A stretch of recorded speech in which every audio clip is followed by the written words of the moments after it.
Vida, ela não se define por tamanho. Ela não se define pelo lugar ou por necessidade de um ambiente especial. Ela não se define pelo nível de desenvolvimento, nem pela capacidade de se defender. Nós conhecemos seus sinais. Ela é fácil de se reconhecer. Até mesmo por seus sinais silenciosos e ondas invisíveis. Vida, nós a reconhecemos quando a vemos. Nós a reconhecemos melhor quando a vemos ser tirada. Distribuição: Estação Luz Filmes. Versão brasileira: Wood Video, São Paulo.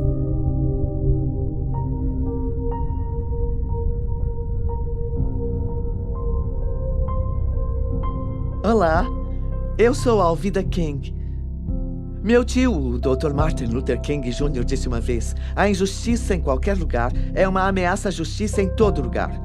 Este filme aborda o ato do aborto e as suas consequências.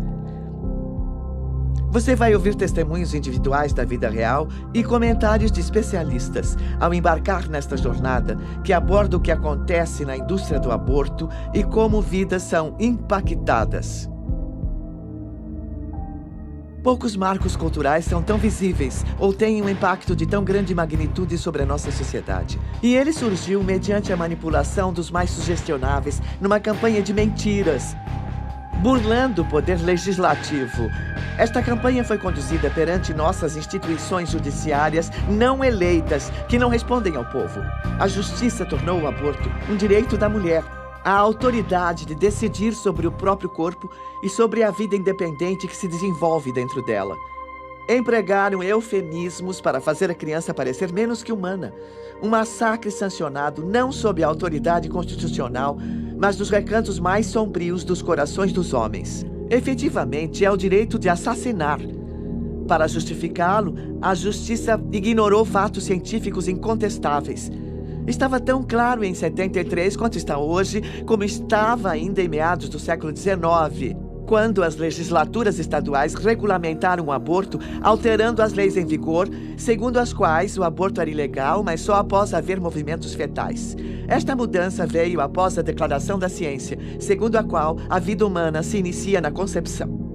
Em 1857, a Associação Médica Americana declarou a existência independente e real da criança antes do nascimento como um ser vivo. É uma questão de ciência objetiva. Só quando perceberam que era um ser humano, colocaram leis em vigor após 1860. Depois de terem entendido a biologia, houve um movimento liderado nos Estados Unidos por médicos para proibir o aborto. Na lei da época, a vida foi definida como um dom imediato de Deus, um direito inerente à natureza em cada indivíduo e que começa no entendimento da lei, assim que a criança se mexe no ventre da mãe. Mas hoje temos instrumentos melhores para determinar quando a vida começa. Diziam que começava nos movimentos fetais, quando o bebê chutava, mas hoje sabemos que ela começa na concepção.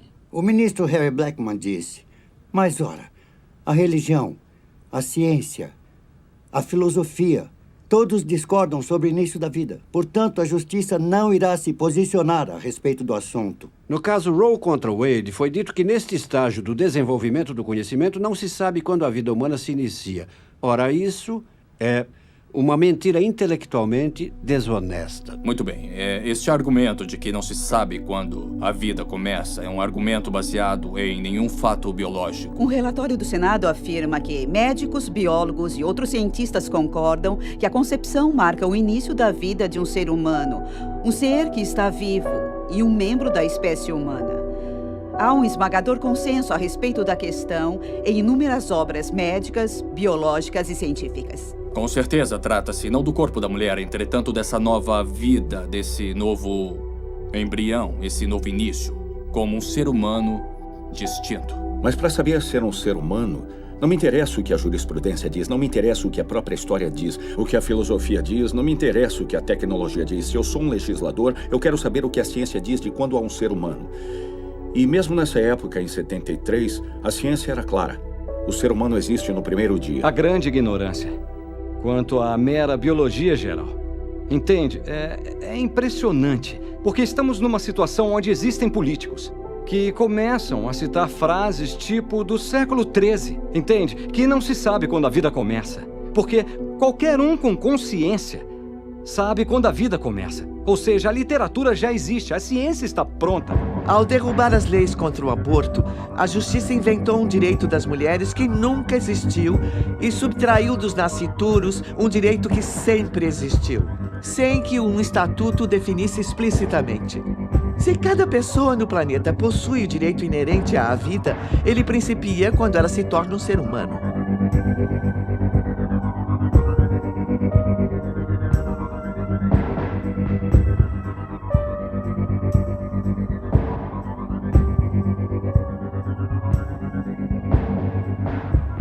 Os fatos científicos não devem ser postos em dúvida. É quase risível até onde algumas pessoas iriam para tentar questioná-los. O que eles iriam ver é que quando se compara o genoma do DNA da mãe com o dos embriões, mesmo numa fase muito inicial, observa-se que se trata de dois indivíduos independentes e distintos. Por distinto, entende-se que você era um ente diferente de sua mãe. Você não fazia parte dela, embora estivesse abrigado nela. E se você recorrer a todos os livros, vai concluir que todos dirão sim. Quando se tem 46 cromossomos, quando se tem o sexo identificado, quando se tem um embrião autodefinido e que se autodesenvolve, o qual tem todo o necessário para prosseguir se desenvolvendo até a morte. Este é o princípio da vida humana. Livros de embriologia de todo o mundo, eles confirmam unanimemente que desde os estágios iniciais do desenvolvimento, desde o início, você não fazia parte de outro ser humano. Você era um ser humano único, distinto e totalmente independente. A biologia é muito clara a respeito de quando a vida começa. É na concepção. O batimento cardíaco no ser humano em desenvolvimento geralmente se inicia em torno de 23 a 25 dias. Raramente após 3 semanas de gestação. Já conversei com centenas de aborteiros. E todos eles, sem exceção, disseram em dado momento: sou um assassino. Tony Lavantino disse: sou pistoleiro. Eu sou pago por quem quiser matar o próprio filho. Eu já estive numa clínica de aborto dizendo às mulheres que aquilo era só coágulo, mas entrava no banheiro para conferir se todas as partes de um feto de quase 6 semanas estavam lá. Eles não são nada estúpidos. Sabem quando a vida começa e sabem que com o aborto liquidam com uma vida em qualquer fase. A maioria das mulheres não aceitaria matar seu filho se lhes fosse dito: isto é um ser humano, você tem o direito de matá-lo, mas ele é um ser humano cuja vida está sendo extinta. Muitas mulheres não fariam isso. Precisamos começar a usar palavras que sejam verdadeiras, em vez de usar eufemismo para encobrir as coisas. Produto da concepção. Bolsa de tecido. Irmão, você é uma bolsa de tecido. Eu mesmo sou uma bolsa de 113 quilos de tecido. Todo ser humano na face da Terra é uma bolsa de tecido. Mas isso levanta a questão. Vamos proteger essa bolsa de tecido ou vamos permitir que ela seja destruída indiscriminadamente? O governo deveria ser o protetor de nossa sociedade, guardião de nossos direitos inalienáveis. Entretanto, com toda a sua suposta sabedoria, tanto os tribunais quanto a maioria dos nossos representantes eleitos alegam não saber quando a vida começa. Por que eles ignoram algo que é tão óbvio para a ciência? Pode ser que admitir que a vida começa na concepção seria admitir a própria culpa ao sancionar o massacre de 50 milhões de vidas inocentes. Imagine um tribunal que vira as costas para a história, para a lei e a jurisprudência, que vira as costas para a Constituição dos Estados Unidos. Assim fez a nossa Suprema Corte Federal e seus juízes em sua decisão de sancionar o violento extermínio de inocentes em útero, violando o juramento de posse e virando as costas a milhões de crianças às quais a vida foi negada. Há mais de uma década, uma decisão da Suprema Corte literalmente apagou das constituições de 50 estados dispositivos que protegiam os direitos dos nascituros. O aborto voluntário já tira as vidas de quase 1,5 milhão de crianças não nascidas por ano. Legislação sobre a vida que ponha fim a esta tragédia um dia tramitará no Congresso. E eu e vocês jamais descansaremos até este dia.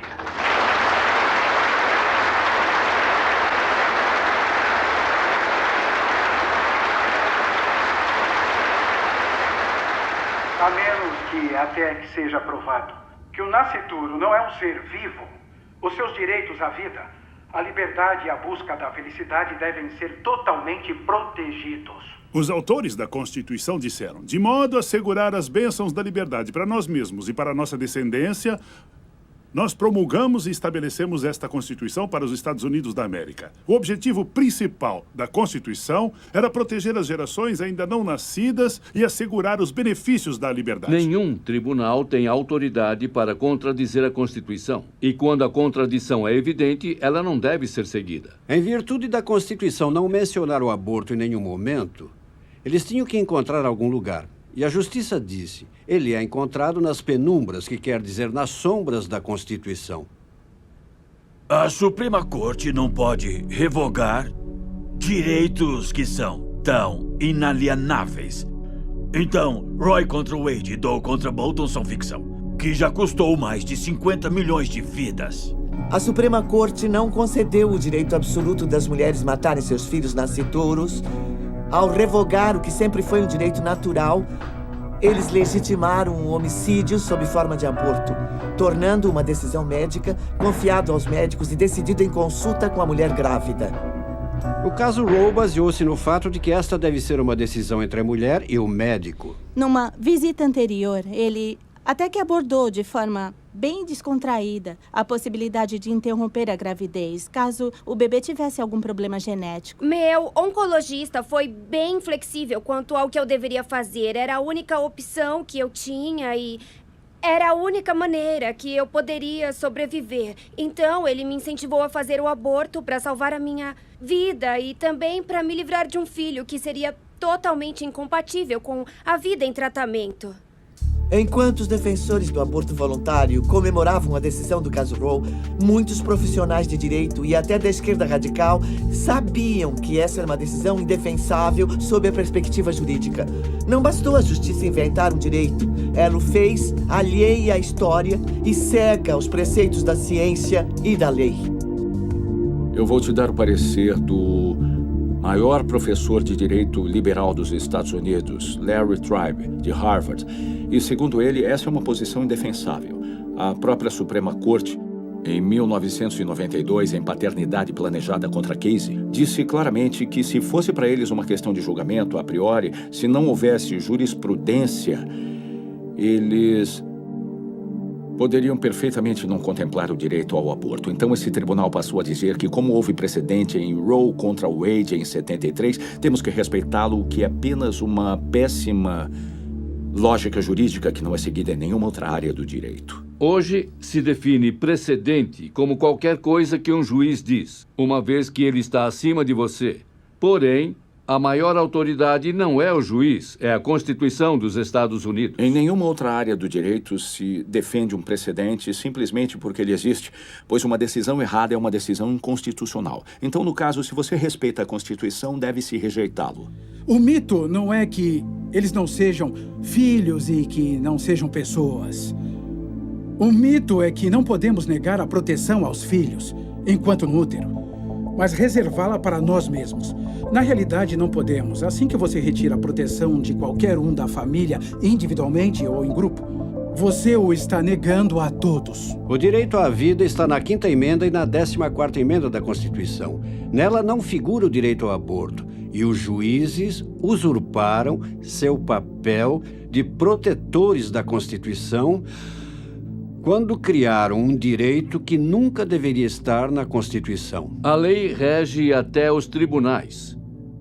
E se você falha em reconhecer esse princípio básico, os juízes são sujeitos à lei. Então tem-se a distorção, mas isso não a torna lei. Não há nada na Constituição que diga que a Suprema Corte Federal tem o direito de legislar sobre tudo. É para isso que existe o poder legislativo.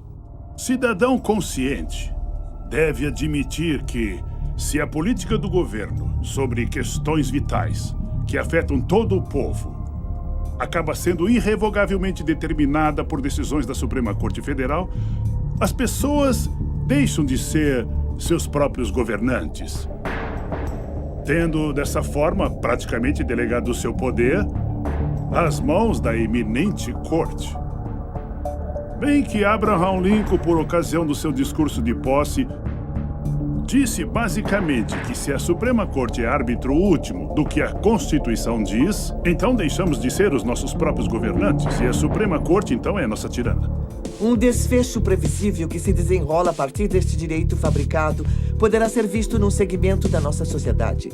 Se os abortos continuarem e a tendência predominante persistir, a coletividade afro-americana verá um nítido declínio populacional, pois não teremos mais a taxa de reposição de 2,1 necessária para manter uma população estável.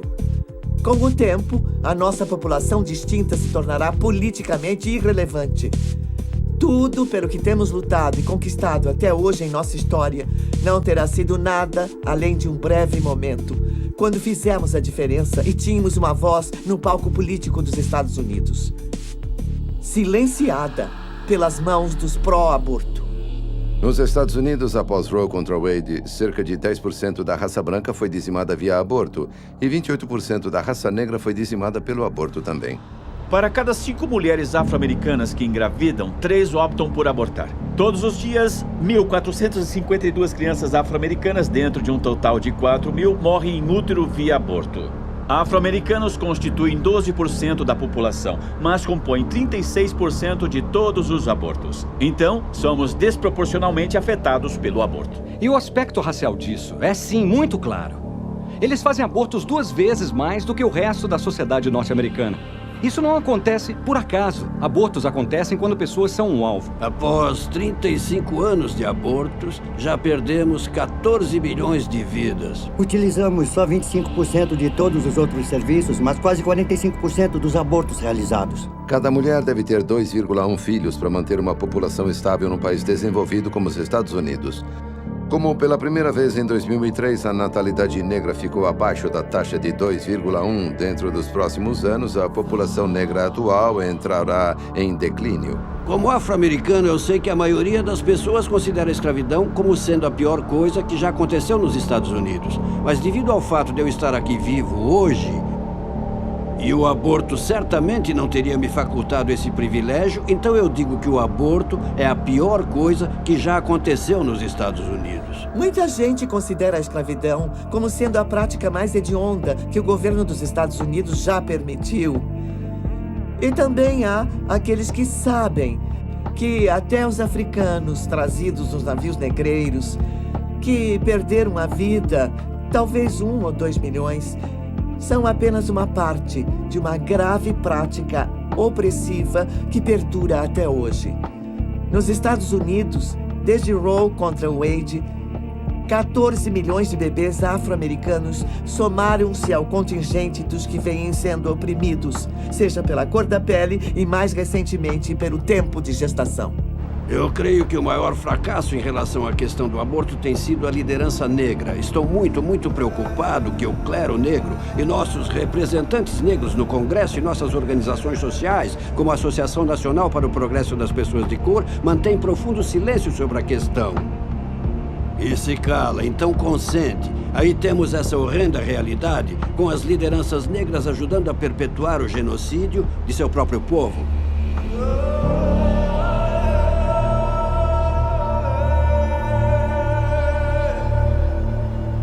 A paternidade planejada da Geórgia está estrategicamente localizada no coração da comunidade da Universidade Estadual da Geórgia.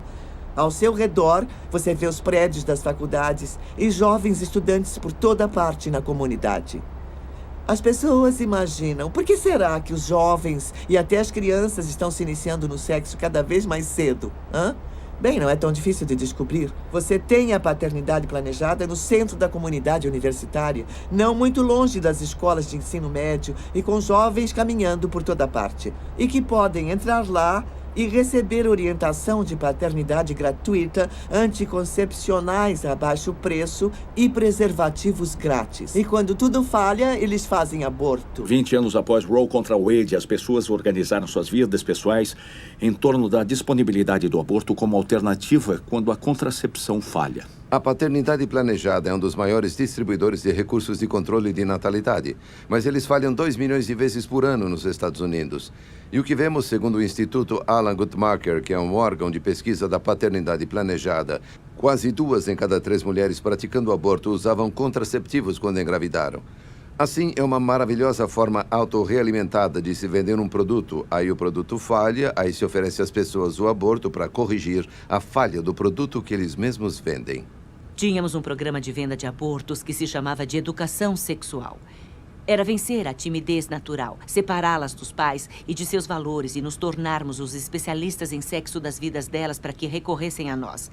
Aí dávamos um anticoncepcional de baixa dosagem e ficavam grávidas. Ou um preservativo defeituoso porque não tínhamos os mais caros, só os mais baratos. Nossa meta era entre 3 e 5 abortos de cada menina entre as idades de 13 e 18 anos.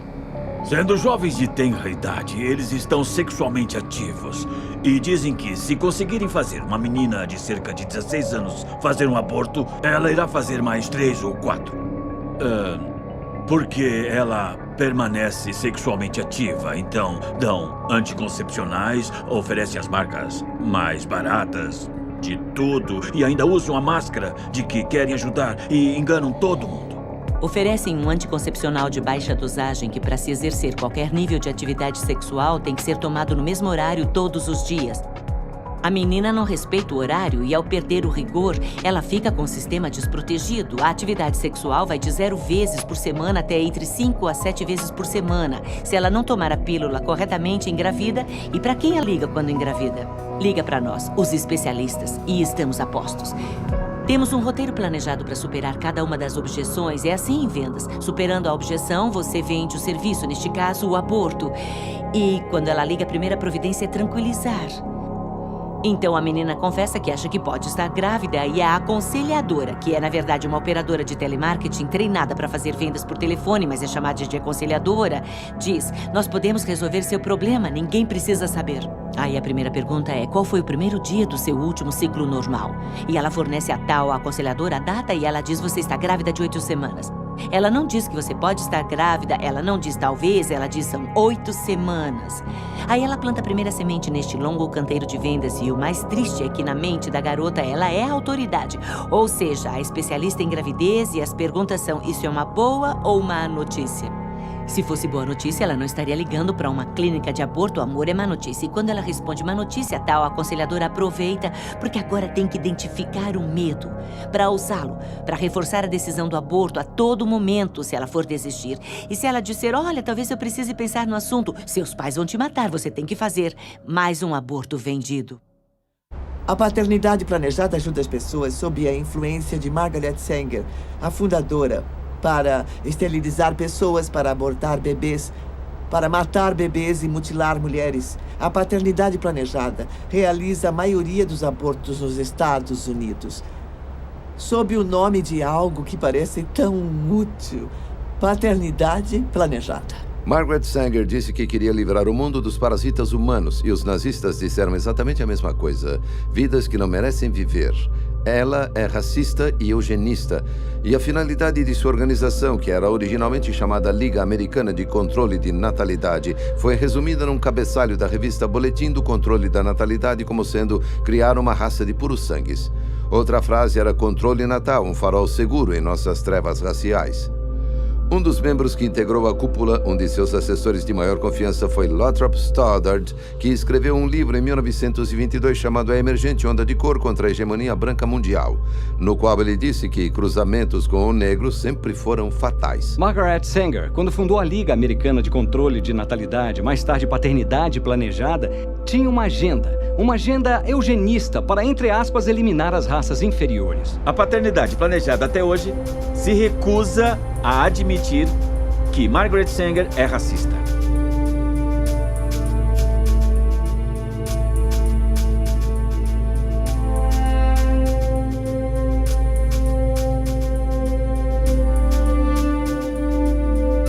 Embora embora nenhuma conexão direta tenha sido estabelecida entre Margaret Sanger e Adolf Hitler, há elementos nazistas suficientes que indicam que as suas filosofias estão mutuamente alinhadas e que eles compartilham muitos dos mesmos ideais distorcidos. É pouco divulgado, mas nos Estados Unidos a esterilização forçada de mulheres das minorias só parou em 1972. Muitas centenas de milhares de mulheres foram esterilizadas contra a vontade delas. Após a decisão do caso Buck contra Bell, em 1929, quando um dos juízes da Suprema Corte disse a infame frase: 3 gerações de imbecis já é o bastante. O Projeto Negro tinha como alvo específico fazer pessoas percorrerem todo o Sul e convencerem os negros a não terem filhos. Margaret Sanger estava profundamente envolvida com o eugenismo nos Estados Unidos. Parte dos ideais promovidos pelos nazistas foram criados por eugenistas britânicos e norte-americanos. Na primeira publicação de Margaret Sanger, que se chamava Boletim do Controle da Natalidade, saíram artigos escritos por médicos do Terceiro Reich. E sabemos também que na Alemanha nazista havia um tal Dr. Hans Harmsen, o qual escreveu todos os guias de esterilização para o Terceiro Reich. Em seguida, após a Segunda Guerra Mundial, ele fez parte do grupo que estabeleceu a filial alemã da Federação Internacional da Paternidade Planejada. Então, há uma série de relações entre as atrocidades que ocorriam na Alemanha nazista e a paternidade planejada. Embora as esterilizações forçadas de mulheres negras tivessem terminado em 72, o movimento eugenista prosseguiu com a derrubada das leis estaduais em 73, quando da instalação do caso Roe contra Wade. Enquanto o método havia mudado, os resultados ainda eram obtidos, só que agora os eugenistas seriam capazes de continuar a matar bebês e mutilar mulheres em escala industrial. Com o foco voltado para as coletividades minoritárias e estimulando o aborto em taxas bastante elevadas, estariam garantindo o declínio populacional daqueles que Margaret Sanger considerava os parasitas. Este grande holocausto na coletividade afro-americana se baseia no racismo via paternidade planejada. Muita gente conhece o caso de Roe contra Wade, que legitimou o aborto após o primeiro trimestre de gravidez. Foi o caso de Doe contra Bolton, centrado em Sandra Cano, que legitimou o aborto durante os 3 trimestres. Esta decisão legitimou matar um ser humano perfeitamente viável até o dia do seu nascimento. Agora, o aborto é possível em todos os 9 meses de gravidez, não por causa de Roe contra Wade, mas por causa de Doe contra Bolton, segundo eles, pela saúde da mãe. O aborto pode ser realizado em qualquer dos 9 meses de gravidez, mas o problema é que saúde foi estendida à saúde mental. E diríamos a esta jovem mulher temerosa: você terá problemas com a gravidez, você devia interrompê-la, não devia? Ela diria sim e constaria saúde emocional. Mais de 60% das pessoas não acreditam que abortos são feitos após 20 semanas de gravidez. Infelizmente, o aborto foi descriminalizado em toda a sua extensão, até o instante do nascimento. Assim que a proteção da vida foi retirada de todos os 9 meses de gravidez, a paternidade planejada acelerou sua agenda eugênica, instalando a maioria de suas clínicas de aborto, agora legalizadas, nos bairros das minorias. A Federação para a Paternidade Planejada dos Estados Unidos instala a maioria de suas clínicas de aborto em bairros de minorias e realiza a maior parte de seus abortos nas mulheres das minorias. Sabendo que não obteriam a aprovação do povo, nem das legislaturas da maioria dos estados, nem do Congresso, os que defendiam a legalização do aborto se armaram de mentiras e estatísticas falsas e, burlando os escalões legislativos, levaram as suas provas forjadas aos tribunais.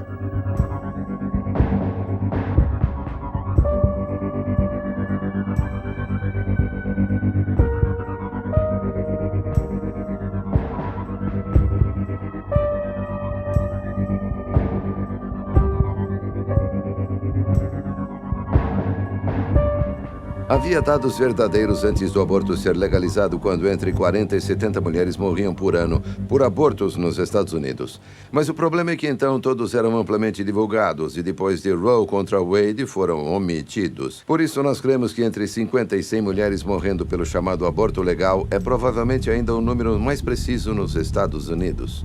Aqueles que buscam acabar com as leis que protegem os nascituros encontram os peões perfeitos para serem sacrificados em sua cruzada mortal. Mulheres sagazes, bem instruídas e bem educadas foram orientadas a assediar suas semelhantes mais vulneráveis, manipulando-as para pensarem que o apoio delas ao aborto tornaria suas vidas muito mais significativas. Tanto Norma McCorvey quanto Sandra Kano, cujos nomes estão para sempre associados ao extermínio de bebês em gestação, nunca fizeram abortos. Elas deram à luz, enquanto astuciosos advogados usavam seus nomes para sugar a vida de milhões de outros assim chamados filhos indesejados. Enquanto estes advogados clamavam pelo direito de escolha das mulheres, que escolha é essa se apenas uma opção oferecida? Essa é a falácia essencial do assim chamado direito de escolha das mulheres. Na maioria dos casos não há escolha nenhuma. A decisão é tomada sem orientação ou baseada na desinformação. Não são apresentadas outras opções e a mulher é forçada a tomar uma atitude mortal. O slogan número 1 dos pró-aborto é pró-escolha. E a maior ironia desse slogan é que, se perguntarem às mulheres que fizeram aborto por que você fez o aborto, a resposta número 1 é: eu achei que não tinha outra opção. A maioria, talvez mais de 80% dos abortos nos Estados Unidos ocorrem sob alguma forma de coerção. Resumindo, não é a escolha da mulher. Uma vez uma senhora que me ligou à tarde e ela disse que queria marcar uma consulta para a filha vir e fazer um aborto. Perguntei, ela quer fazer o aborto? Olha, essa escolha não é dela. Então procurei orientação junto a uma aconselhadora cristã. Ela continuou dizendo que eu precisava fazer o aborto e que ter ele não seria a melhor coisa para eu fazer e isso não seria bom para os meus filhos. Então eu contei para o meu noivo, eu disse para minha mãe, disse aos outros membros da minha família e de repente todo mundo dizia: isso não se faz, você não pode ter ele, você não vai ter ele, não é bom para as crianças, não é bom para você, isso não é bom para o nosso casamento, eu não quero criar esse filho. Teria sido alguém que teria mudado a dinâmica da nossa família. E as relações que eles teriam criado teriam mudado a todos com quem eles interagiriam. Mas eles não estão aqui. Num aborto, não se trata de escolha, trata-se de desespero. Não se trata de pessoas que fazem abortos porque têm liberdade de escolha. São pessoas fazendo abortos porque percebem que não têm liberdade nem escolha. Ele forçava o aborto e isso ia me deixando revoltada a um tal ponto que isso me deixava mal. Eu só achava que ele não gostava de mim, que ele só ficava pensando em como resolver o assunto. E essas foram exatamente as palavras que ele usou. Temos que dar um jeito nisso. Mas eu tinha medo, estava em crise. Nesse ponto eu percebi que não tinha escolha. As mulheres são as vítimas e, em muitos dos casos, as mulheres são coagidas. E em meio à crise, lamentam que tiveram que tomar a decisão. As mulheres se sentem ameaçadas que, se não fizerem aborto, elas vão acabar sendo punidas por isso. Há histórias de namorados que dizem: eu te dou dinheiro e nossa relação continua se você fizer o aborto. Se você optar por ter o bebê, aquela é a porta. Eu estava namorando um rapaz e fiquei grávida. E as primeiras palavras dele foram: você não vai ter ele, vai? Eu me lembro desse peso no meu coração. Aí eu pensei, bom, eu acho que não. E eu estava sob muita pressão.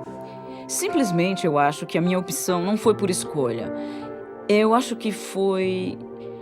Como eu disse antes, acho que pareceu mais um ultimato. Todos ficavam gritando comigo. Parecia que só viviam gritando comigo e continuavam insistindo. Você tem que matá-lo, você tem que abortá-lo, você não pode criar ele, você tem que procurar a clínica. E é bom você tomar providências. Cada semana que passar, isso vai piorar. Vai. E eu acabei não aguentando tanta pressão deles. E como supostamente eu ia arruinar a vida de todo mundo, eles eram implacáveis. Eu não conseguia ficar um só dia sem ouvir eles. Estivessem eles falando mesmo comigo, ou eu apenas lembrando de algo que me disseram há poucas horas. Enfim, eles me bombardearam por isso. Então eu acho que tenho que carregar esse fardo para todo mundo poder ficar satisfeito. Muitas vezes, sob coerção, a mulher decide fazer o aborto convicta de que está em maus lençóis e que o procedimento irá aliviar a situação. Infelizmente, os problemas estão apenas começando. As consequências físicas e emocionais desta decisão são sempre devastadoras. perdurando por bem mais do que os 9 meses que ela teria gestado um bebê, ou por mais que o tempo que levaria para que o bebê chegasse à idade adulta. Nós lembramos de como nossas amigas eram, antes e depois. Pelo fato de o aborto afetar a essência de quem somos como mulheres e pelo fato de estarmos envolvidas em gerar uma vida, que uma experiência como o aborto realmente deixa marcas. Há algo que acontece na mente de uma mulher quando ultrapassa o que eu chamo de linha tênue. Elas não dizem nada após 20, 30, 40, 55 anos. Às vezes, nem no leito de morte. Ninguém sabe por que elas, tão traumatizadas, ainda mantêm esse silêncio. Isso também pode ter efeitos psicológicos a curto e longo prazo para a mulher. A Suprema Corte disse que no caso Gonzalez contra Carhart, que isso não é ciência espacial. É corriqueiro notar que algumas mulheres sofrem consequências negativas do aborto. Ela disse, bom, eu tenho certeza que você tem transtorno do estresse pós-traumático do aborto que você fez aos 14 anos. Eu disse, não tem nada disso. Eu sempre achei que eu tinha depressão crônica, ou que era bipolar, ou tantas outras coisas que os médicos diagnosticaram, mas foi com certeza o meu aborto que causou sérios traumas emocionais por tanto tempo. Temos mais e mais homens e mulheres que fizeram o aborto se declarando a respeito e tanto testificando a dor e o desespero que o aborto causou, quanto atestando o fato de que o aborto não resolveu seus problemas, só criou mais problemas. Em seguida, eles estão, pelo próprio testemunho, tornando impossível. Mas, por outro lado, dizer, ouça as vozes das mulheres, isso é uma coisa positiva para as mulheres, o que é lógico. Dizem isso há décadas e agora estão dizendo que o aborto é ruim. E então, mais tarde, as mulheres vão lamentar profundamente e sofrer anos com pesadelos e ansiedade e indescritível dor e angústia. Por que tantas mulheres, incluindo a mim mesma, têm sonhos com seus filhos? Em especial na minha situação, porque eu não pensei nele como um filho, mas eu tive pesadelos e sonhos com crianças. Eu conheço muitas mulheres que sofrem com pesadelos, que ouvem choros de bebê durante a noite, que são simplesmente incapazes de se relacionar com os filhos vivos. E o medo de ser descoberta. E se as pessoas souberem o que você fez? Quando as pessoas te acham uma deusa, não fazem ideia de que você matou 4 pessoas. A tristeza e a vergonha às vezes quase me sepultavam. Depois eu saí de lá e fui pra casa.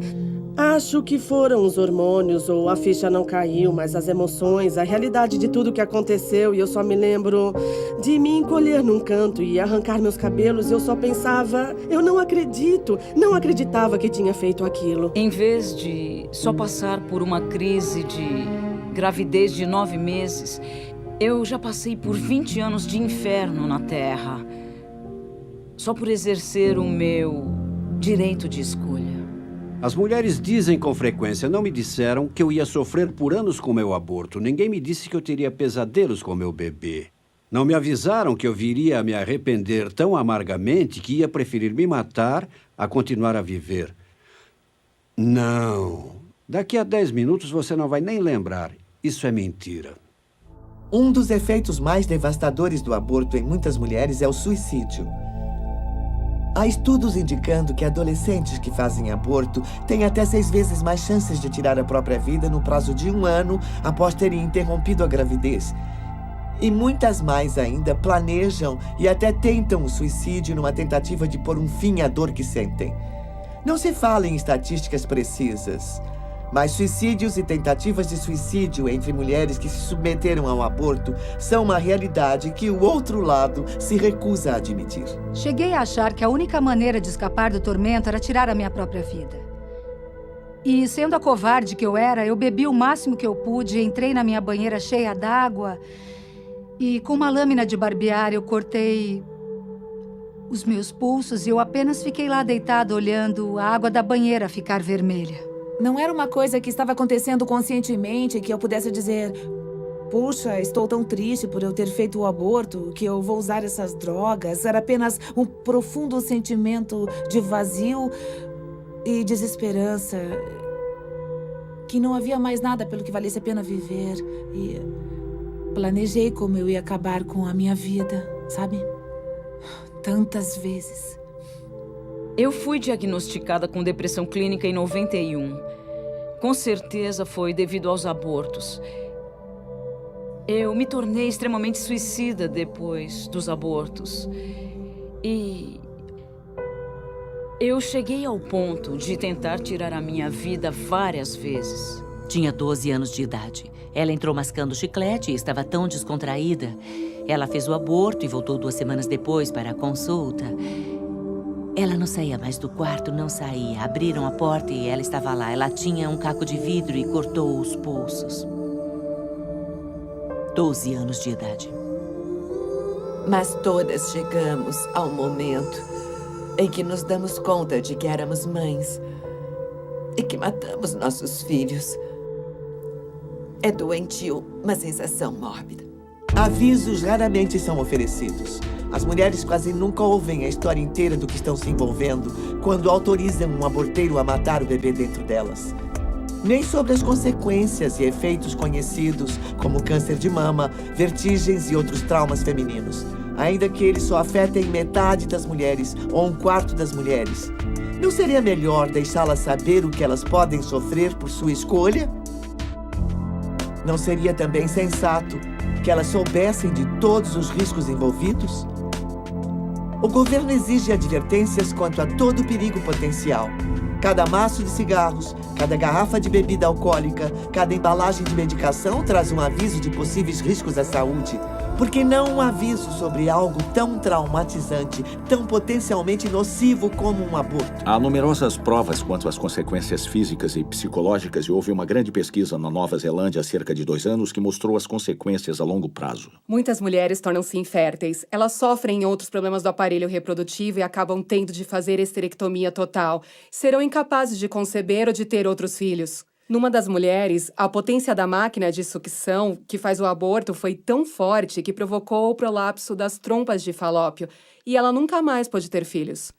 O aborto é uma cirurgia e implica em riscos importantes. Ao contrário de cirurgias que salvam vidas ou aliviam o sofrimento, o aborto é uma cirurgia eletiva de conveniência que raramente é realizada para salvar a vida da mãe. Eu não fiquei lá durante todo o aborto, mas alguém ficou lá com ele. Eu só fui lá no final e eu nunca tinha visto tanto sangue. Assim, entende? Sangue por toda a parte. E nós a colocamos na sala de recuperação e ela ensopou a cama e trocamos a cama algumas vezes. E a pressão arterial dela era irregular. E o médico foi embora. Eu fiquei preocupada com ela e tentei ligar para o médico. E o namorado dela ficava querendo ir para casa e a pressão arterial estabilizou um pouco, mas eu não acreditava que ela... Foi uma sensação que eu tive de que ela não estava bem. Às 22 horas, o namorado disse que se qualquer coisa acontecesse, que ligasse para ele na hora. E às 4h30, ele ligou para o médico. Ele ignorou. Ele a pegou, a colocou numa banheira com água quente e a última gota de sangue do seu corpo saiu. E ele me ligou por volta das 6 e disse que ela estava morta. E ele imediatamente começou a me contar como iria encobrir.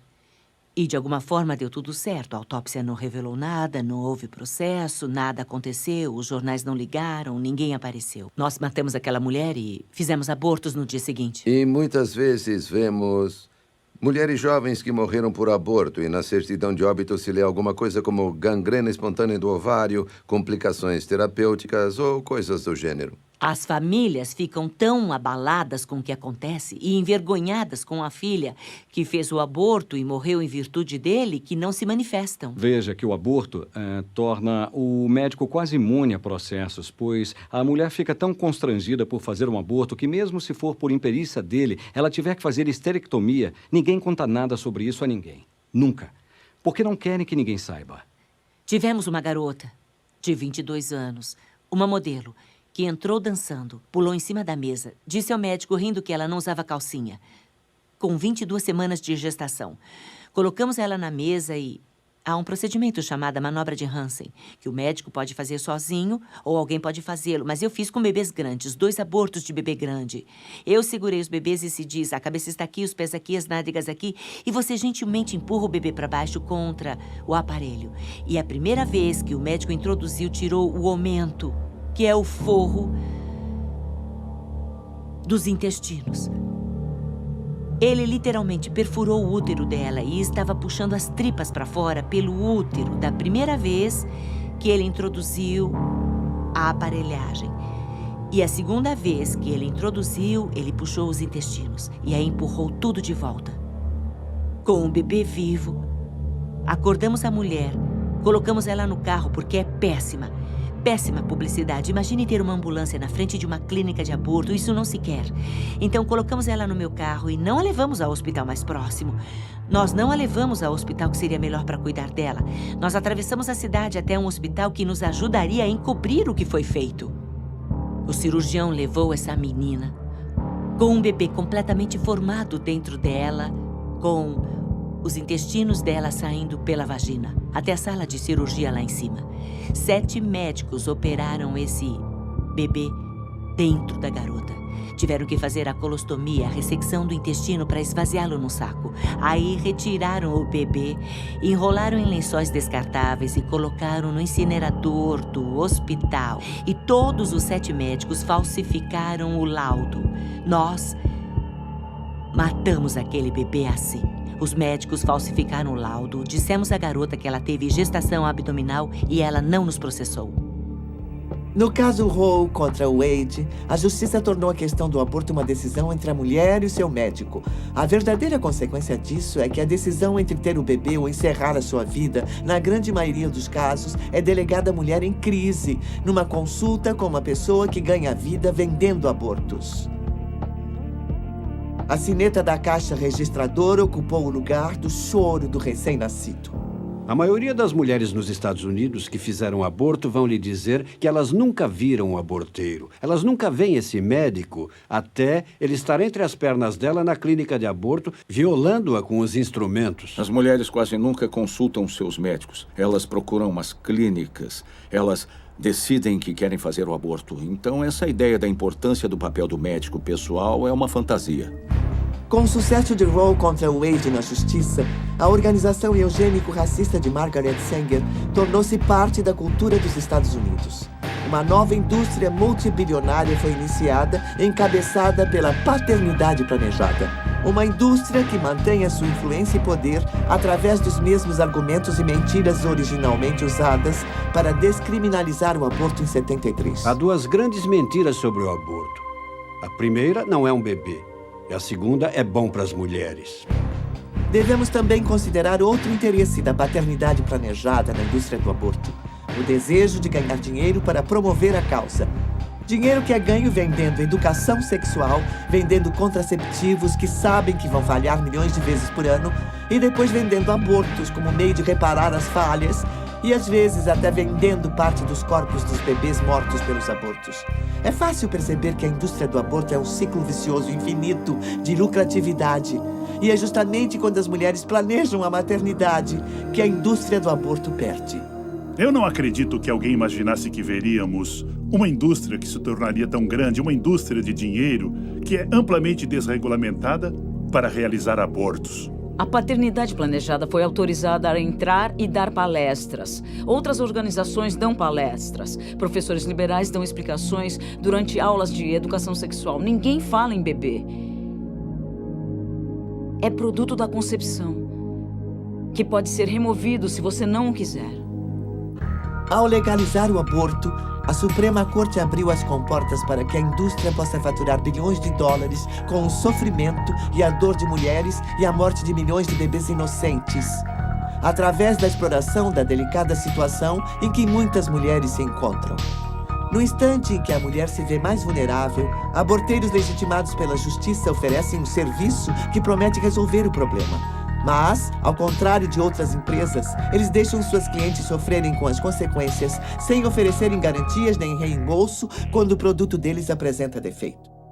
O aborto é um produto habilmente comercializado, vendido a pessoas muito fragilizadas, em crise. Elas compram o produto em busca de solução e descobrem que é defeituoso. Disseram que tínhamos de faturar $40 mil por semana para podermos ficar aqui. É claro que descobrimos depois que ele estava mentindo. Que ele queria apenas capitalizar recursos financeiros, entende? O aborto é um ramo muito lucrativo. Abrimos uma clínica em 30 dias. Ela cobriu os custos no primeiro mês. Era uma usina de lucro. E já estávamos a caminho de abrir mais clínicas. Digo, aliás, que o nosso plano era abrir mais 3 clínicas em 1983 para que eu pudesse ser milionária em 84. Há muito dinheiro envolvido. Nós nunca aceitávamos cheque. E nós aceitávamos cartões de crédito, mas torcendo o nariz. Sempre pedíamos às mulheres para trazer dinheiro. E por quê? Ora, para não precisar declarar ao leão. Eles ficavam umas 2 ou 3 horas e queriam fazer 20 abortos ou 30 e pegar o dinheiro e ir embora. Para eles não interessava se a instrumentação não estava limpa, se a instrumentação não estava em ordem. Eles só queriam ganhar o dinheiro, cumprir o turno e ir embora. Davam visto na planilha, juntavam e apresentavam no final do dia. Nós somávamos e pagávamos em dinheiro, sem nota fiscal, sem declaração. Mas imagino que pessoas que ganham a vida matando bebês provavelmente declaram imposto de renda, você não acha? Nunca sabemos exatamente quanto é faturado, porque a indústria do aborto se esconde embaixo das saias das pacientes, sob alegação de sigilo médico. Quando uma organização fatura milhões e mais milhões de dólares disponibilizando abortos, e muitas vezes em coletividades onde é o único fornecedor, eles têm um monopólio disso. Então, por que não promoveriam mais abortos, então? Porque mais abortos implicam mais dinheiro. Mais dinheiro quer dizer que eles podem ir ao caixa do governo, no caso da paternidade planejada, e dizer, vejam como estamos indo bem. E assim eles podem pedir mais dinheiro do governo. A paternidade planejada agora está em expansão. Estão construindo gigantescas clínicas de aborto, se antecipando à medicina socializada, porque esperam que se um democrata se tornar presidente dos Estados Unidos, a medicina socializada será introduzida. E então poderão cobrar entre $1.000 e $1.500 por abortos durante o primeiro trimestre, e tudo será pago pelo governo. Os defensores do aborto têm interesse financeiro nas mulheres que querem fazer aborto porque eles ganham se elas fizerem, e eles não ganham se elas não fizerem. Então, o que acha que ele vai mandar que elas façam? Se o auxílio às mulheres estivesse no centro da indústria do aborto, o assim chamado serviço de acabar com a vida do bebê poderia ser oferecido por muito menos do que é geralmente cobrado. A clínica permaneceria no azul e ainda teria muito lucro. Mas não é esse o caso. Os pró-aborto e as clínicas de abortos prosperam, aproveitando-se das mulheres em crise. Rapidamente deixou de ser questão de oferecer abortos às mulheres, era questão de lucro. Eu vi o potencial de faturar muito dinheiro. Eu atendi o telefone em casa à noite para não perder um aborto. Mas ela podia ver o teste de gravidez dela dar positivo ou negativo e eu mostrava um quadro na parede e dizia, este é positivo e este é negativo. E se era positivo, havia funcionários treinados para abordá-la e segurá-la bem forte pelo braço e dizer, ela está confusa, ela está sofrendo, ela acabou de saber que está grávida e está deprimida. Aí, novamente, você puxa ela pelo braço para chamar a atenção dela e diz, se você tiver dinheiro, podemos dar um jeito nisso agora mesmo. Fizeram um teste de gravidez, disseram que deu positivo e me perguntaram se eu tinha dinheiro. Me disseram que se eu não tivesse naquele dia, que eu teria que voltar e sairia mais caro, porque eu estava exatamente no ponto das 13 semanas. Se ela fosse para casa e conversasse a respeito, sua estrutura de apoio familiar a ajudaria e diria que o aborto não era a resposta, mas se ela agisse de acordo, estaria sob controle. Mas uma certa porcentagem desses testes de gravidez dá negativo. Não dão todos positivo. E não esqueça que custa a mesma coisa fazer um teste dar negativo quanto positivo. Se o teste desse negativo, era uma técnica de vendas diferente. Dizíamos, esse teste deu negativo. Mas sabia que esse teste não é sensível para detectar uma gravidez recente? Você pode estar grávida e o teste daria negativo. E você quer saber hoje, não quer? E ela diria que sim. E nós dizíamos, temos outro teste que você pode fazer. Vamos fazer ultrassom. E colocávamos ela na mesa. Poderia colocar qualquer pessoa na mesa. E eu encontraria uma gravidez, porque você só precisa encontrar uma bolsa. Todo mundo tem bolsas no abdômen. E a menina não sabe como é um útero em gestação. Aí é só encontrar uma pequena bolsa no abdômen. Você joga na tela e fala, vê ali, você está grávida. Ela ficava chocada. Alguém pegava ela pelo braço e dizia, se você tiver dinheiro, podemos dar um jeito nisso esta noite. Soubemos de uma menina de 16 anos que achou que estava grávida. Fizeram o aborto dela. Ninguém viu o que tiraram dela. Não havia bebê nenhum. E ela cometeu suicídio. E aí, na investigação, eles fizeram a perícia e não havia indícios de que estivesse realmente grávida. Existem estudos que mostram que o aborto é ruim para a saúde da mulher. saúde emocional e física, mas esses estudos vêm sendo abafados. Eles vêm sendo questionados, são contestados, porque existe um grande volume de dinheiro faturado pela indústria do aborto. E o dinheiro que os políticos recebem da NARAL, das organizações pró-aborto, da paternidade planejada, Mary Stoppes Internacional. Ou seja, esse é o dinheiro que está financiando campanhas e está apoiando candidatos.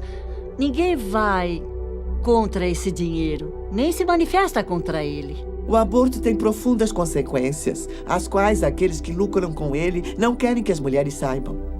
Numa época em que se espera que o nosso governo garanta a nossa segurança, por que esse mesmo governo é tão lento para regular o setor que tem afetado um número incontável de pacientes? Isso não afeta apenas a mulher, isso não afeta apenas o pai. Isso afeta a família inteira e desintegra famílias. Como filha única, ela sempre quis ter uma irmã. E quando ela fez 8 anos, percebeu que eu deveria ter tido um filho antes. Havia alguém faltando na vida dela. Aí ela falava, peraí, cadê o bebê? E eu tive que explicar para uma filha de 8 anos de idade o que era um aborto. Está bem, vamos ver se eu entendi isso direito. Ela estava em pé, bem na minha frente, e ela disse, você tinha 16 anos, estava grávida e matou o seu bebê? Eu tive que encarar essa menininha e dizer sim. E aquela expressão de horror tomou o rosto dela. E ela não falou mais nada, apenas se afastou. E eu pedi aos da minha família para irem comigo, mas eles não quiseram ir. Não queriam ir. Queriam que eu fizesse, mas eles não quiseram ir. Nem o meu noivo não quis ir. Finalmente encontrei alguém que queria ir. Nenhum dos que me mandavam fazer. Nenhum deles quis ir comigo. Alguns homens não tiveram escolha. A mulher optou pelo aborto e eles simplesmente não tiveram controle disso. Na verdade, o aborto rouba o destino.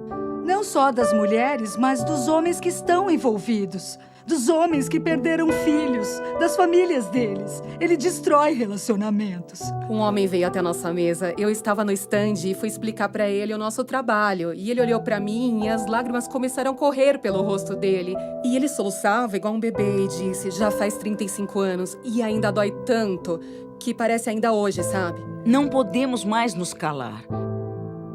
Milhões de vidas de mulheres foram devastadas e os pais são negligenciados, são simplesmente esquecidos. Estou dizendo, a quantidade de pessoas que foram afetadas pelo aborto é incomensurável. Com o caso Roe contra Wade, a Suprema Corte tirou dos estados o direito de regulamentar o aborto dentro de suas jurisdições. Pensava-se que os estados regulamentariam as clínicas que realizam o procedimento. A verdade é que, por anos, eles foram deixados à vontade. Os aborteiros de fundo de quintal simplesmente se instalaram abertamente sem sanear seus procedimentos. Trata-se de um ramo altamente lucrativo e a segurança das mulheres dificilmente era levada em conta em se tratando da lucratividade. Podíamos fazer de 20 a 30 abortos por hora, se preciso, no mínimo 20. Tínhamos 21 kits de instrumentação, só esses. Portanto, era impossível retirar a instrumentação, limpá-la, esterilizá-la, ajustar a temperatura do esterilizador para fazer 20 minutos de esterilização e depois esfriá-la. Eu tive mais experiência do que eu gostaria de ter tido com as condições de imundície no interior das clínicas de aborto. Quando estávamos no sul da Califórnia, íamos atrás dos pequenos aborteiros sujos ao redor de Los Angeles, San Diego e Orange County, que se instalavam nos pequenos shoppings. Praticamente assinavam um contrato hoje e matavam bebês amanhã. Íamos lá fuçar nas latas de lixo deles e eles pegavam as notas do caixa e jogavam fora. E os bebês eram jogados fora junto com o lixo comum. Claro, violando toda e qualquer legislação sanitária existente. Pois é, tínhamos uma taxa de infecção em torno de 75%. Entende? Mas isso era só da instrumentação não esterilizada. Nossa taxa de complicações no fim do meu tempo lá era de cerca de 1 em cada 500 que precisou de uma cirurgia por complicações ou que morreu. Tivemos uma que morreu. Mas por não termos estatísticas reais e se você puder encobrir, você não registra, nenhum caso nosso foi registrado. Então, não sabemos. Algumas das condições nas que mandávamos nossos agentes, eu ia lá pessoalmente, via-se, de fato, sangue no chão, sangue nas paredes, via-se baratas e fezes de ratos. Em alguns desses lugares, você não entraria nem para cortar o cabelo, num lugar desses. Muito menos para fazer um procedimento cirúrgico tão invasivo. No hospital de Dallas, os médicos vão dizer que já viram abortos mal feitos ou veem abortos mal feitos o tempo todo. Um dos fatores que permitiu regulamentar as clínicas de aborto no Texas foram as denúncias envolvendo aborteiros ruins. Quando uma garota morreu e foram vistoriar a clínica, viram instrumentação enferrujada e que não tinha esterilizador nem água quente. A vida da mulher que decide abortar seu bebê nunca mais será a mesma. Não haverá um só dia em que essa decisão não irá afetá-la de alguma forma, seja física, emocional ou espiritualmente. Mas ela não sofre as consequências de tirar a vida de um bebê sozinha. Os homens e mulheres que trabalham na indústria do aborto também pagam um preço vendo a matança de bebês inocentes dia a dia. Isso constitui um imenso fardo emocional. Mas ninguém fala sobre o que acontece dentro de uma clínica de aborto, onde todo mundo briga. É o lugar mais caótico que se possa imaginar. Os médicos brigam, os enfermeiros brigam, todo mundo está usando drogas, todo mundo bebendo, entende, tendo casos. Mas é grotesco olhar para o bebê e não ver que ele é realmente um ser humano. E, entende, não tem diferença de mim ou de você, exceto no tamanho. Eu confesso que estive envolvida na morte de 35 mil bebês. No homicídio de uma mulher que sangrou até a morte por um aborto no 2º trimestre. Por 19 mulheres que fizeram esterectomia ou colostomias. E nunca nenhuma apareceu em nenhum jornal, nenhum processo. Mas eu não consigo lidar com o fato de eu mesma ter tirado a vida do meu próprio filho com o aborto. Ninguém lida com a morte e mentiras diariamente sem ser gravemente afetado por isso. E não houve ninguém que trabalhou nessa clínica que não tivesse jogado os bebês no lixo. E mesmo que eles não estivessem no lixo, eles já estavam enrolados numa toalha.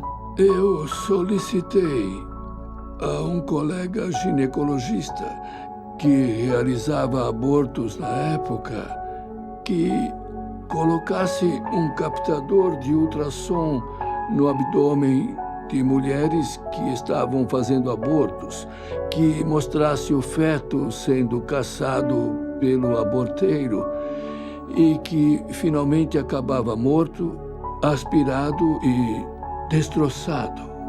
Eu já sabia que o que estava acontecendo era errado, mas durante este processo de 5 dias, eles inseriram uma bucha expansível no colo do meu útero para dilatar lentamente durante 5 dias.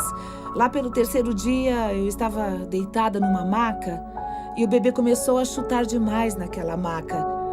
E eu lembro que eu pensei, alguma coisa está errada e ela está tentando me dizer isso. Ela tinha razão, porque aí George Tiller entrou para enfiar uma agulha grande no meu abdômen. E quase imediatamente o meu bebê parou de chutar. E eu não senti ela chutar mais. Então eu sei que foi o momento em que ela morreu, mas demorou mais uns 2 dias antes de eu entrar em trabalho de parto. A enfermeira, ela vinha até a maca olhando embaixo das cobertas, me apalpava para ver se eu estava dilatado bastante e quando estivesse ia ser levada para um outro quarto. Ela me levou com um soro de cadeira de rodas até esse outro quarto, onde todas as outras mulheres entraram. Eu vi que o quarto que eu entrei era uma espécie de banheiro com um sanitário. E a enfermeira mandou eu me apoiar nela para poder jogar o meu bebê no sanitário. Ele já estava morto a essa hora, mas como é vergonhoso e nojento isso que fazemos com essas crianças. Então, bom, isso me dói muito. Eu tenho um bebê no céu, em quem eu pensei tão pouco que eu joguei num sanitário. O resultado foi o filme de um feto sendo atacado pelo aborteiro por baixo, enquanto filmávamos de cima. Em outras palavras, pela parte superior do útero. E as imagens desse filme eram pavorosas, hediondas mesmo. Ele mostrava realmente o feto sendo destroçado, ao vivo e em cores. Não era um ultrassom preto e branco. Esse era em cores. Retirar pela cabeça era muito, muito difícil. Mesmo com 20 semanas. Uma vez um aborteiro ficou com uma menina na mesa por 6 horas tentando esmagar a cabeça do feto e não conseguia. Eu senti eles tirando os pedaços dele do meu corpo. Eu passei boa parte desses 20 anos tentando não lembrar disso, mas eu lembro. Ninguém sabe o que acontece numa clínica de aborto. A escolha mais promissora é a decisão que favorece a vida. A decisão de levar a gravidez até o parto. Em praticamente todas as coletividades de todos os Estados Unidos, existem organizações e pessoas dispostas a ajudar em prol de vidas que merecem florescer. Organizações e pessoas que não são movidas pelo desejo de ganhar dinheiro com o desespero dos outros. Estas são pessoas amáveis que desejam realmente ajudar a mulher em crise a fazer uma escolha, a escolha certa. Todo dia, por todo o país, pessoas de todos os estilos de vida e condições econômicas e sociais levantam-se e atendem aos apelos de seus corações para pôr um fim à anarquia e à desumanidade que é o aborto. Desde o aconselhamento de rua, tentando salvar aquela vida no último instante, até marchas que mostram aos nossos representantes eleitos que este é um assunto da maior relevância. Até organizações que tentam curar as mulheres afetadas por este ato brutal. Lentamente, as pessoas estão se conscientizando de que o aborto é errado e precisa acabar e que nós, como sociedade, precisamos pôr um fim a essa injustiça. Nós, o povo, estamos começando a chegar à conclusão de que a vida, até a vida desde a concepção, é o principal direito inerente a toda a humanidade. Aqui está o bebê. É o batimento cardíaco.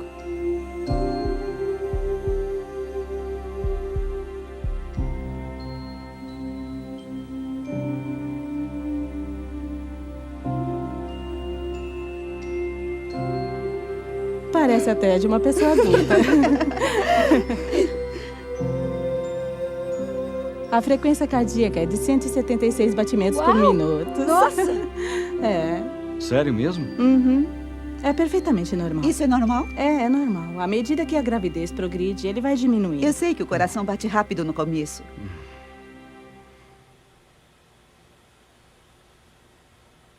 E todo dia eu penso como poderia ter sido. Como teria sido se eu tivesse tido meu bebê? Eles só não sabem que há recursos e estão em um completo desespero. Por isso precisamos estar lá para amá-las, mostrar que nos preocupamos e levar a elas a ajuda que precisam. Se uma mulher está pensando em abortar, que não acredite nessa mentira, senão irá perder a maior bênção de sua vida. E essas mulheres têm que saber que são especiais e amadas, e isso ajuda 100%. Porque elas não querem necessariamente ver cartazes e faixas sobre o erro que estão cometendo. Elas sabem que é errado, elas sabem. Elas querem ouvir que são amadas e que há esperança. Todas que já tinham feito o aborto estavam me avisando para não fazer o aborto. Basicamente, pediram para eu aprender com o erro delas. Aprender com elas e não aprender errando, sabe? Quando você luta pela sua vida, você precisa saber pelo que está lutando. E se o que você está defendendo é uma vida, então como você pode destruir uma vida? Na esperança de vencer essa luta, isso é quase uma hipocrisia. Porque eu luto tanto para salvar a mim mesma que terei que matar alguém para conseguir isso? Quando eu compartilho aquilo que eu fiz, é esperando poder atingir pelo menos uma mulher com a verdade sobre o aborto, para que ela não faça a mesma escolha que eu fiz, para que não acredite na mentira. Quando você se cura do seu aborto, todas as outras questões que havia em sua vida evaporam, elas somem. são resolvidas. Eu precisava deixar de pensar, precisava deixar Deus me perdoar. E quando coloquei um rosto no meu problema, nunca mais tive problemas de depressão. Nós sabíamos que tínhamos feito o mais certo, mas ela, desde o momento que ela nasceu, reagiu de forma totalmente normal para um bebê recém-nascido e não tinha nenhum motivo para pensar que ela viria a ter qualquer problema mais tarde.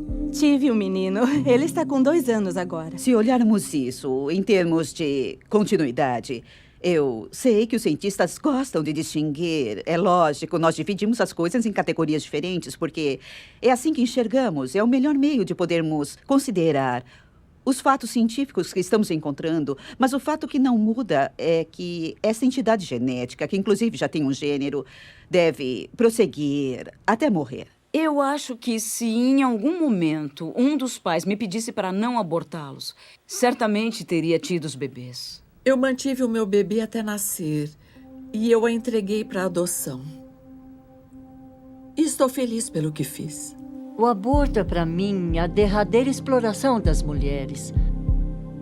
E nada disso está sendo discutido porque a realidade é essa. Assim que começar a ser discutido é que a sujeira vai aparecer. E a verdade aparecerá de fato sobre o que o aborto faz com as mulheres. Ainda mais com os bebês não nascidos, os bebês mortos. Isso vai acabar.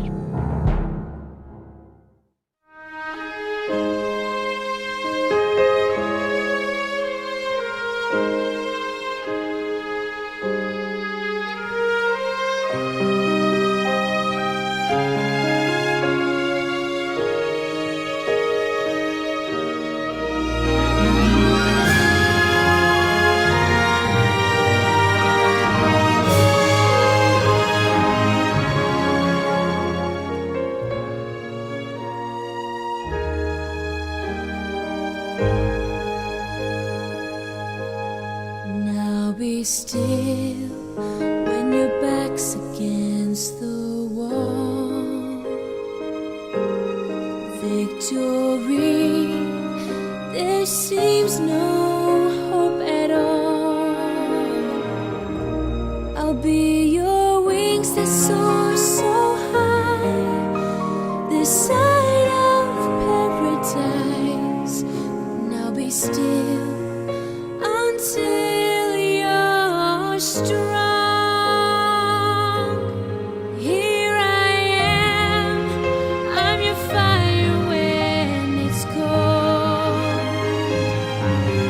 Here I am, I'm your guide when you lost your road.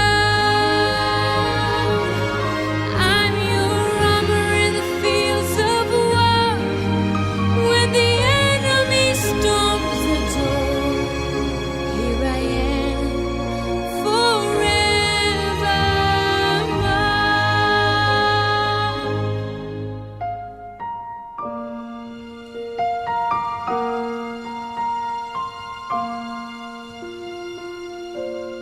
Take my hand when shadows hide your way. Take my hand, there'll come a brighter day. For the love of you and me is for eternity. Take my hand, close my eyes, stay. Here I am, I'm your fire when it's cold. Here I am.